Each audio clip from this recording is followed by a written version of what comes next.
Assalamualaikum warahmatullahi wabarakatuh. Jamaah sekalian, di dalam hikmah sebelumnya ya, Syekh Athaillah menyampaikan satu penjelasan tentang mal farqu bainal auliya wal awam. Perbedaan antara orang-orang yang sudah masuk kategori waliullah dan terkait dengan orang-orang awam seperti kita. Bagaimana cara wali Allah mengenal Allah, bagaimana cara waliullah ma'rifatullah, dan kelonjengan orang awam di dalam mengikuti, mengakui dan meyakini eksistensinya. Kalau ma'rifatullah sudah jelas Bapak Ibu. Beliau-beliau itu adalah orang-orang yang auliya Allah, mereka itu kekasih-kekasih Allah yang memang begitu dekatnya dengan Allah, beda dengan kita. Nah, kita lah kemudian dianjurkan untuk berupaya bagaimana kalau jenengan memproses diri untuk menyatu dengan Allah juga. Maka di makalah Al-Hikmah yang ke-30 ini, jamaah sekalian, beliau kemudian melanjutkan agar kita senantiasa bagaimanapun juga keberadaan diri kita, makom kita, karena memang makom kita ini makom awam. Mbok kula jenengan ngaku ping swidak jaran, aku iki waline Gusti Allah, waline Gusti Allah. Manusia itu percaya ataupun tidak, ya, yang Maha tahu hanya Allah. Dan indikasi-indikasi ini tentunya kita yang merasakan. Nah, oleh karena itu jamaah sekalian, kita hanya diwajibkan untuk berikhtiar, berusaha agar proses di dalam kita bertakarrub kepada Allah ini semakin mendekati ajal kita di sisa-sisa usia kita ini, yang sering saya aturkan datang panjenengan bagaikan padi yang semakin tua semakin merunduk, semakin berisi. Maka di sini makalah yang ke-30 beliau menyampaikan liyunfiq dzu sa'atin min sa'atih ay al-wasiluna ilaihi wa man qudira alaihi rizqahu falyunfiq mimma atahullah ay as-sairuna ilaihi. Terus niki sebetulnya di dalam satu firman Allah, liyunfiq dzu sa'atin min sa'atih. Jadi itu sesuai dengan kelapangan rizkinya, sesuai dengan kemampuannya. Panjenengan yang memiliki kekayaan daripada kekayaannya sia-sia, wong memang penghasilannya luar biasa, ya kan? Itu sekali datang ke Masjid At-Taqwa, apalagi sedang bangun ini, termasuk para pemirsa di media sosial kami, barangkali panjenengan mau urun jariah untuk pembangunan Masjid At-Taqwa yang megah ini, pemirsa. Ya monggo panjenengan yang memiliki kemampuan tidak usah sungkan-sungkan Bapak Ibu. Setiap kali rawuh teng At-Taqwa, ngoten nggih, jangan lupa di sakunya itu dibawain lah ya, minimal 1 juta. Insya Allah makin cepat Pak. Zuhur 1 juta, asar 1 juta, 5 waktu panjenengan rawuh insya Allah 5 juta. Itu satu orang loh. Iki pirang wong iki. Cuman pertanyaannya kan 5 juta ini duit sapa? Ngoten nggih. Nah, artinya apa? Berinfak, bersedekah sesuai dengan kemampuan kita. Sedangkan orang yang tidak mampu, wa man qudira alaihi rizqahu, sing rizkinya dibatasi oleh Allah, ya sudah sesuai dengan kemampuannya juga. Bahkan sekalipun ketika kula jenengan tidak punya materi apa-apa, yang kita punya hanya mutiara kata atau senyum yang ikhlas untuk sesama kita, itu pun menjadi sedekah. Panjenengan sedekah jariah berupa materi kok gak bisa, setidak-tidaknya ojo kakean komentar tok. Masjid ya ini kok gak mari-mari. Iku paling juwen kalau anak model ngoten niku. Wis gak gelem nyumbang kakean komentar. Niku daerah mriko tapi insyaallah betul ini tidak ada.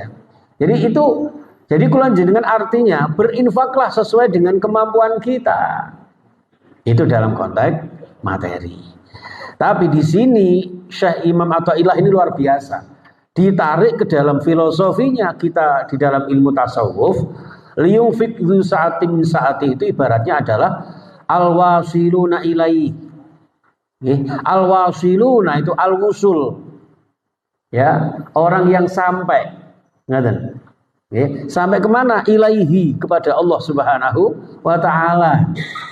Jadi orang-orang yang termasuk waliullah, orang yang ma'rifatullah serta memiliki ilmu yang luas, tentu mereka ini ya akan membelanjakan, ya, akan menggunakan, mentasarrufkan, mengaplikasikan seluruh hidupnya, ya, untuk semata-mata menyatu dengan Allah. Karena kalau jenengan kok potongane isih kadang-kadang plira-plira gitu, olah kehilangan bojo 3 minggu ngene wis ngetek kayak golek rondo. Iku arep wali teko ndi gitu. Itu jadi orang itu kalau sudah waliullah itu Bapak Ibu, mau dihina orang, mau dipuji orang, dimanapun berada, Allah selalu ada di dalam dirinya. Inilah orang yang disebut liyunfiq dzu sa'atin min sa'atih. Orang yang diberikan keluasan ilmu untuk kemudian mencapai ma'rifatullah, sehingga apapun yang dia lakukan senantiasa ditasarrufkan untuk Allah Subhanahu wa taala. Ini juga ketika mereka beribadah itu Bapak Ibu sama sekali tidak berharap pahala. Panjenengan sholat subuh tidak berarti kepingin nanti dapat pahala seperti orang sholat semalam suntuk, walaupun itu sahih hadisnya. Panjenengan sholat syuruk, ya, pahalanya seperti haji umroh secara sempurna dan sempurna. Ya, itu bagi orang yang termasuk waliullah, ma'rifatullah, mereka tidak berharap itu. Terus pokoknya tujuanku sebagai abid, sebagai orang yang beribadah, ngawula, semua tak mawon. Itu orang yang ma'rifatullah. Lah dene kula jenengan ibarat wong sing miskin, orang yang pas-pasan. Lah nek pas-pasan nggih asairuna ilaihi. Nggih, wis sing penting pokoke kula jenengan sirama menyang Solo itu. Jenengan wis pokoke ya diproses lah. Waya salat ya salat. Nggih, ada adzan kita jawab, kita perhatikan. Lalu kita penuhi panggilan. Ini semua mawon. Pada dasarnya orang hidup itu ada 3 kali panggilan kok Pak. Gitu. 1 panggilan sholat, hayya ala sholat. Yang kedua panggilan haji, labbaik Allahumma labbaik. Yang ketiga panggilan kembali ke rahmatullah. Menurut ae jenengan karena milih sing ndi. Tapi ini kok berproses. Jenengan jaluk ya ora oleh. Nggih, jenengan cegah ya tidak bisa. Bojo kula niku ngerti nek badhe sedo wong masjid niku lho mek ganti kaos tok, habis pakai jubah ngimami, kula mudhun ganti kaos bar surup niku. Ya sale ya gojlokan biasa ngoten. Lungguh teng sofa teng jejer kula, aku tak ganti kaos ngoten. Begitu kembali itu sudah kondisi lemes, Pak. Lah ngerti ngono malah tak tunggu ae ngono. Dadi Israil ben gak wani nyedhek ae ngono. Ya, tadi begitu halusnya Bapak Ibu. Inilah para jamaah rahimakumullah, sehingga kula jenengan sampai kula jenengan dibatasi usia kita asairuna ilaihi. Wis pokoke kula jenengan ngambah dalan dhateng ngarsanipun Allah Subhanahu wa taala. Ngoten mawon, sehingga ketika kula jenengan semakin meningkatkan kualitas rasa syukur kita dengan beribadah kepada Allah Subhanahu wa taala, disitulah ibaratnya orang yang bersyukur akan ditambah nikmatnya. La in syakartum la azidannakum. Nah, kalau jenengan semakin banyak beribadah, beramal soleh, maka semakin banyak pula ridho dan rahmat Allah yang diberikan datang panjenengan semua. Ibaratnya di dalam konteks harta benda, orang itu kalau sudah kaya, maka kemudian berkewajiban untuk memberikan sedekah. Ya, innamas shadaqat ulil fuqara wal masakin dan seterusnya, atau ayat 60 sampai seperti itu Pak ibaratnya Pak. Kula jenengan orang yang banyak ibadahnya, maka ibadah kula jenengan itu tidak hanya dinikmati oleh diri kita sendiri. Ya, kalau ibadah kula jenengan sudah bisa dinikmati oleh orang lain melihat panjenengan kok merasa nyaman, ya. Kula jenengan berusaha untuk tidak menyakiti orang lain. Itulah implementasi ibadah kula jenengan. Itu ibaratnya nek tenggene surah Al-Hajj ayat 24 25 kalau tidak salah itu ya. Itu disebutkan tu'ti ukulaha kullahinin biizni rabbiha. Tiang niku nek wis akidahe kuat gitu, ngibadahe mantap, maka akan berbuah ya. Membuahkan apa? Kedamaian, kenyamanan terhadap orang lain. Tu'ti ukulaha, bermanfaat kepada orang lain. Maka Rasulullah bersabda, khairun nas anfa'uhum linnas, akan menjadi sebaik-baik manusia karena kemanfaatannya itu. Kenapa bermanfaat? Karena ibadahnya yang semangat itu. Kenapa ibadahnya semangat? Karena kita menyatu dengan Allah Subhanahu wa taala. Niki Bapak Ibu yang saya muliakan, mudah-mudahan kula jenengan ibarat orang berproses cara wong nyambut gawe ngoten, masih titik-titik ngoten nggih. Sithik-sithik munggah ngentik germat-germet waton. Selamat, insya Allah muga-muga ganjarannya kula jenengan semakin banyak, ibadahnya semakin berkembang, imannya semakin kuat sampai nanti Allah mewafatkan kula panjenengan benar-benar sudah cukup amal-amal kula jenengan. Amin ya rabbal alamin. Ini makalah yang ke 30. Selanjutnya Bapak Ibu yang ke 31. Jadi Allah memberikan satu kesempatan buat kula panjenengan. Setidak-tidaknya kalau toh kula jenengan tidak termasuk wali, kecuali wali murid atau setidak-tidaknya wali nikah, gitu. Nah, kula jenengan ya monggo berproses berafiliasi, ya, ngoten mawon. Maka di sini setelah menjelaskan kebaikan masing-masing baik sebagai waliullah maupun orang awam ini, maka di Al-Hikmah yang ke-31 beliau menyampaikan ihtadar rahiluna ilaihi bi anwarit tawajjuhi wal wasiluna lahum anwarul muwajahah. Terus ihtadar rahilun, ya, orang-orang awam itu ya ihtada akan menempuh jalan hidayah ilaihi menuju Allah. Dengan apa? Bi anwarit tawajjuhi, dengan cahaya tawajuh, dengan cahaya, dengan nur. Ketika nur itu menuntun kula jenengan saged kepanggih kali Gusti Allah. Iku ar-rahilun. Sebaliknya wal wasiluna lahum anwarul muwajahah. Sedangkan orang yang sudah wusul, yang sudah ma'rifat, bukan mencari lagi cahaya, Pak, tapi cahaya yang datang kepada orang itu.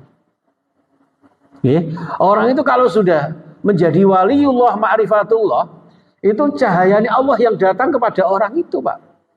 Makanya sampai ada hadis qudsi mengatakan, orang itu kalau sudah takwanya sungguh-sungguh, haqqa tuqatih, di dalam tafsirkan ayat 102 surah Ali Imran, itu di sana disebutkan Bapak Ibu, bahwa orang itu kalau sudah mencapai haqqa tuqatih itu, pada dasarnya yang diucapkan itu ya kalamullah, yang diperdengarkan itu ya istima'ullah, ya kan, pendengarannya Allah, yang dilihat juga penglihatan Allah. Sehingga apa? Yang dia rasakan itu ya apa yang diridhoi Allah, Pak. Nek sekiranya kula jenengan mirsani perkara sing elek kok langsung melengos. Nah, ini hebat itu, Pak. Itu sudah hakikatnya penglihatan Allah, haqqa tuqatih. Ya. Begitupun kula jenengan mendengarkan sesuatu yang kurang baik selain tilawah Al-Qur'an, nasyid-nasyid Islami, qasidah-qasidah yang menggugah keimanan akidah. Ya. Selain itu kok enggak suka, itu berarti bagus. Tapi nek kula jenengan taksih mirsani perkara-perkara sing gak paten genah, gitu, yaknah gitu. Atau mendengarkan musik-musik model-model kayak long tuwek-tuwek ngomong putune kok. Apabila ingin melihat ikan di dalam kolam, gitu kan? Ada lagunya tuh ya. Itu kan, waduh. Ya, kalau masih seperti itu, Pak, berarti masih ada campuran-campuran. Nah, campuran-campuran itulah yang ihtadar rahiluna ilaihi. Setidak-tidaknya kula jenengan masih membutuhkan petunjuk Allah Subhanahu wa taala. Masih membutuhkan tuntunan-tuntunan Allah Subhanahu wa taala agar mendapatkan cahayanya. Ngoten Bapak Ibu. Fal awwaluna lil anwar wa haula'il anwaru lahum. Untuk wali-wali Allah itu diikuti cahaya Allah. Sedangkan orang awam seperti kula jenengan ngaten iki, ini justru kita yang memburu cahaya dari Gusti Allah. Ngotennya durung karuan oleh. Kadang-kadang kayak fata morgana. Rumah sana kok ibadah-ibadah, oh, ternyata pahalanya habis. Kenapa? Karena ada benalu-benalu akidahnya. Karena ada virus-virusnya. Minimal kalau jenengan ngapunten, riya itu masih kelihatan, Pak. Padahal itu syirik khafi loh. Ya. Syirik yang samar-samar itu ketika kalau jenengan merasa pamer ya. Allah subhanallah, aku tak nang masjid rek. Iku mang untuk ulang tahun hadiah rukuh anyar. Ambek didelok-delok. Ibu-ibu ya Allah, krombyang-krombyang gelange tangane diangkat-angkat. Iki hati-hati. Nggih. Itu masih mendingan ijek ketok, Pak. Sing bahaya itu nggih istima'. Ya, sum'ah apa? Ingin didengarkan. Terlepas dari orang itu melihat atau tidak, ingin didengarkan. Ya, diindah-indahkan suaranya. Dibagus-baguskan ya nadanya. Itu hati-hati. Makanya betul-betul menata hati. Yang lebih parah itu Bapak Ibu, sing gak didengar, sing gak dilihat, tapi apa? Ujub. Nggih. Ujub itu dibatin kula jenengan, Pak. Itu hati-hati.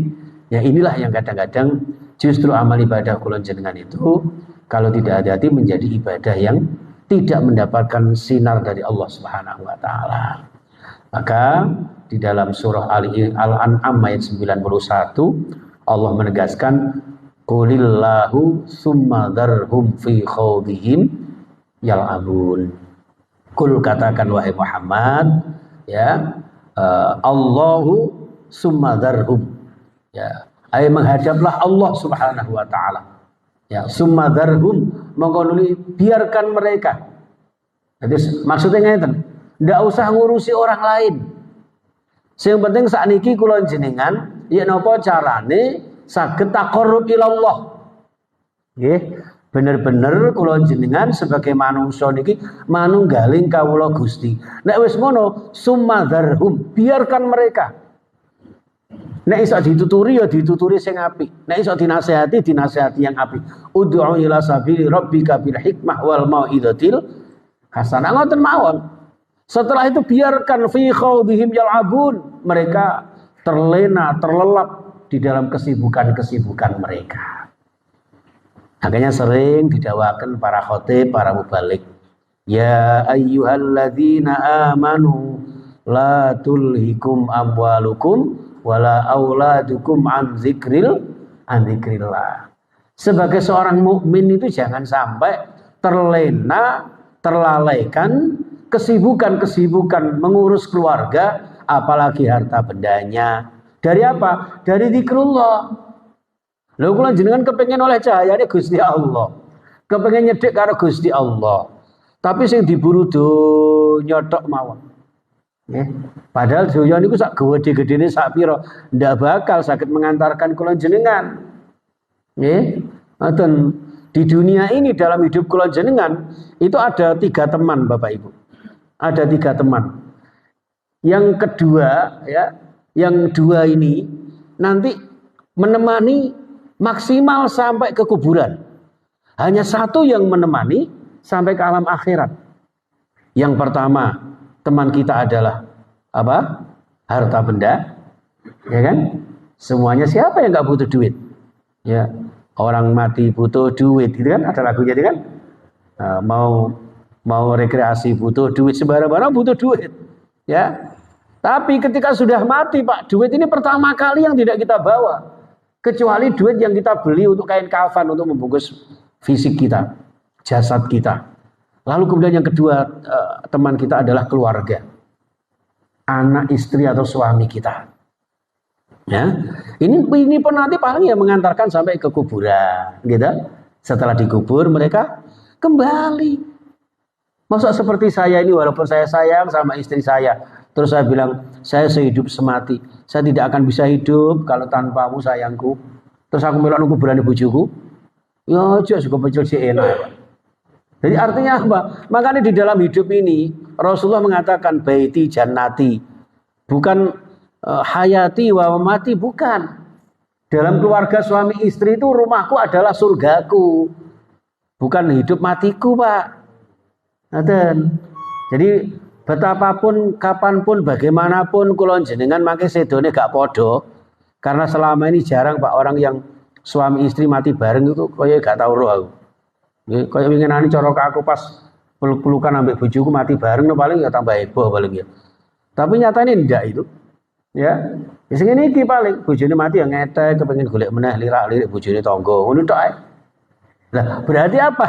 Sing terpenting adalah kapanpun dimanapun gitu, dengan cara apapun kula jenengan akan dipanggil Allah. Mudah-mudahan nanti kita bisa sehidup sesurga. Karena di dalam Al-Qur'an disebutkan, orang itu kalau satu keluarga pada imani, Bapak Ibu yang saya muliakan, itu mangke teng akhirat itu saged reuni. Walaupun mati ini gak podo, ketemu teng mriko misalnya nggih, niki bojo kula tiga pekanan yang lalu meninggal. Saya nanti kira-kira kapan ya? Ya 1000 tahun lagi lah nggih. Ya umpama. Engko terus ketemu teng mriko. Ya Allah, Dik. Kira-kira ya kayak Nabi Adam sama Ibu Hawa itu. Kira-kira apa yang ngoten, Pak? Itu pun aku soleh. Sakit kepanggih. Anak-anak nggih ngoten. Nanti sakit reuni di sana. Itu aja yang kita harapkan. Maka kula jenengan sebagai orang beriman jangan sampai tulhikum amwalukum wala auladukum an zikrillah. Jangan sampai gara-gara sibuk kula jenengan meninggalkan dari ingat kepada Allah. Kalau bisa sebagai orang yang ahli tasawuf, sesibuk apapun kesibukan kula jenengan, disitulah ada Allah. Kapan itu yang Bapak yang pernah tanya itu? Saya itu kalau nyirami kembang ingat Allah. Ya seperti itulah kira-kira. Panjenengan jalan-jalan goes ingat Allah. Sambil mengayuh gini Allah, Allah, Allah. Makanya sunnah Rasulullah itu Bapak, ya, ketika naik itu ucapkan Allahu Akbar, Allahu Akbar, Allah. Ketika turun, subhanallah, subhanallah. Bayangkan Pak, ini makanya masjid panjenengan ini selama dibangun, ini panjenengan pahalanya luar biasa. Laki saman masuk masjid itu loh, subhanallah, subhanallah, subhanallah. Berapa itu? 1, 2, 3, 4, 5, 6. Nah nanti ketika keluar juga begitu. Allahu Akbar, Allahu Akbar. Wah luar biasa. Makanya jangan ini aja. Ini jemaah sekalian. Jadi disinilah cara-cara kita bermujahadah, Bapak. Berijtihad, berjihad dan bermujahadah untuk napa? Al-wusul ilallah, untuk sampai kepada Allah. Dan yakinlah bahwa ketika kula panjenengan penuh dengan kesungguhan untuk mencapai derajat ma'rifatullah, ya entah bagaimana, entah kapan tentunya kita akan sampai kepadanya, itu Allah pasti akan menuntun kita. Coba panjenengan pirsani di akhir surah Al-Ankabut ya Pak ya. Surat Al-Ankabut ayat berapa itu ya? 69 ya. Itu kan walladzina jahadu fina lanahdiyannahum subulana.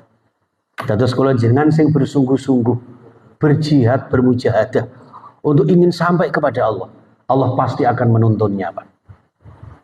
Allah pasti akan mengarahkannya. Yang penting pokoknya menyesuaikan dengan syariat-syariatnya. Jangan sampai melenceng. Lo kepengen sampai kepada Allah, dalane dihindari Pak. Wong ibadahnya kepengen sholatnya diterima kali Gusti Allah. Madhab Bung Karno. Gak nyambung cek. Tidak remah karena jari malaikat ancor le pesena telur. Ini ada lagi Pak. Dia nggak percaya lagi dengan apa itu fikih. Nggak pakai fikih. Nah terus pakai apa Pak? Kalau jangan ibadah nggak pakai Al-Quran Sunnah terus pakai apa? Nggih, pakai aturan dewe. Itu bukan azaitun itu. Itu nyenyetun namanya. Ya, hati-hati Pak. Ini merusak syariat Islam itu Pak. Kan sering dalam aturaken datang panjenengan gundul-gundul pacul. Itu orang gundul dia seperti itu. Kenapa? Karena pacul, papat sampai ucul ini loh Pak. Syariat, tarekat, hakikat, ma'rifat kita pegang teguh secara komprehensif. Syumuliyah fil Islam. Seperti itu Pak. Syariat kita pegang. Disitulah kemudian ada liyatafaqahu fiddin wa liyunzaru qaumahum idza rajau ilaihim. Ilmu fikih, pemahaman terhadap agama. Ngono Pak. Dalam bernegara monggo silahkan pakai Pancasila UUD 45, tapi dalam berislam, beragama, nah agamamu Islam, ya Al-Quran ini yang kita pegang. Ojo kitab yang lain. Oh mau sholat kok bukan pakai rukun Islam, tapi Pancasila. Rukun Islam pertama, ketuhanan yang Maha Esa. Waduh, ajur jum. Niki Bapak Ibu yang saya muliakan, maka walladzina jahadu fina lanahdiyannahum subulana. akan dituntun oleh Allah Subhanahu wa taala untuk sampai kepadanya dan memperkuat akidah kita. Dengan kuat akidah kita, insya Allah akan sempurna ibadah kita, ya, akan baik amal-amal soleh kita. Disitulah jamaah sekalian, sehingga kita diharapkan istimror, ya. Kalau di dalam Fussilat 30 itu kan, innalladzina qalu rabbunallah tsummas taqamu. Jadi kalau sudah kita ingin sampai kepada Allah itu harus istiqomah. Istiqomah, Pak. Ojo rok-rok asem atau anget-anget. Nah, sangane kok tai ayam ya. Anget-anget tai bebek ya wis. Nggih. Oh kula jenengan kadang-kadang kan sampai ana wong unan-unan demenyar, demene nek ning anyar. Jadi wayah semangat ngono ya koyo yo nek perlu salat subuh iku ditambah sak rakaat. Begitu males niku masyaallah wis ndak karu-karuan. Subuh kesiangan, zuhur kerepotan, asar di perjalanan, maghrib kecapean, isya ketiduran bablas, bundas. Naudzubillah. Inilah jemaah sekalian rahimakumullah. Monggo kita semuanya menyadarkan diri kita, atau minimal menyadari bahwa diri kita ini masih banyak kekurangan. Menyadari bahwa kita ini belum sampai derajat kepada ma'rifatullah. Walaupun mungkin panjenengan sudah ma'rifat. Bahkan dalam satu makalah ulama itu, tandanya seorang wali itu, dia tidak pernah merasa dirinya sebagai wali. Dia tidak pernah memamerkan dirinya sebagai wali. Konotasinya ketika kula panjenengan merasa ma'rifat, tidak dipamer-pamerkan. Hei, Bude, aku iki ma'rifat, Bude. Rene tak delok epek-epekmu lho. Iku jenenge minal keramane wae dukuni nggih. Ya, hati-hati, Pak. Itu seperti itu. Sehingga dengan merasa awam kula jenengan, kita tidak bosan-bosan untuk menjaga diri kita. Ya, memanage nafsu kita. Yang mungkin tadinya nafsul ammarah bisa menjadi berproses berpuncak kepada nafsul mutmainnah. Kalau sudah nafsul mutmainnah, maka berhak untuk irji'i ila rabbik, ya, berhak untuk memantaskan diri kembali kepada Allah. Ya, fadkhuli fi ibadi, ya, maka masuklah golongan hamba Allah. Sehingga nanti pada endingnya mudah-mudahan dimasukkan oleh Allah di surganya. Amin ya rabbal alamin. Oke. Saya kira itu Bapak Ibu untuk subuh kali ini, 2 makalah, 2 hikmah. Mudah-mudahan bermanfaat dan barokah. Bismillahirrahmanirrahim. Allahumma sholli ala Muhammad wa ala alihi washabihi ajma'in. Alhamdulillahirabbil alamin. Allahumma arhamna bil Qur'an washfa'na bil Qur'an wahdina bil Qur'an. Allahumma a'inna ala dzikrika wa syukrika wa husni ibadatik. Allahumma hdina bi hidayatika ya Allah wa bi sunnati rasulika Nabi Muhammadin sallallahu alaihi wasallam. Allahumma ighfir lana wa liwalidina warhamhum kama rabbawna shighara wa li masyayikhina wa li asatidina wa li muallimina wa li ikhwanina wa lil muslimina wal muslimat wal mu'minina wal mu'minat al ahya'i minhum wal amwat innaka sami'un qaribun mujibud da'awat wa qadhiyal hajat. Ya Allah, Engkau yang Maha Pengasih, yang Maha Penyayang, dengan rahmat-Mu ya Allah ampuni dosa-dosa kami. Dengan Engkau ampuni dosa-dosa kami, terimalah taubat kami, terimalah amal ibadah kami. Sebagai wasilah Engkau mudahkan segala kesulitan kami, Engkau lancarkan segala usaha kami, Engkau lapangkan rizki kami dengan rizki yang halal barakah, rizki yang bisa kami gunakan untuk berzakat, infak, sedekah, beribadah, istiqomah. Mudahkan kami berziarah ke Makkah, Madinah, berziarah ke makam Rasulullah, berdoa di Raudhah, di tempat-tempat yang bersejarah, di tanah suci-Mu ya Allah, dan suatu saat meninggal nanti dalam keadaan husnul khatimah. Rabbana atina fid dunya hasanah wa fil akhirati hasanah wa qina adzabannar. Walhamdulillahi rabbil alamin. Wa minkum subhanakallahumma bihamdika asyhadu an la ilaha illa anta astaghfiruka wa atubu ilaik. Assalamualaikum warahmatullahi wabarakatuh.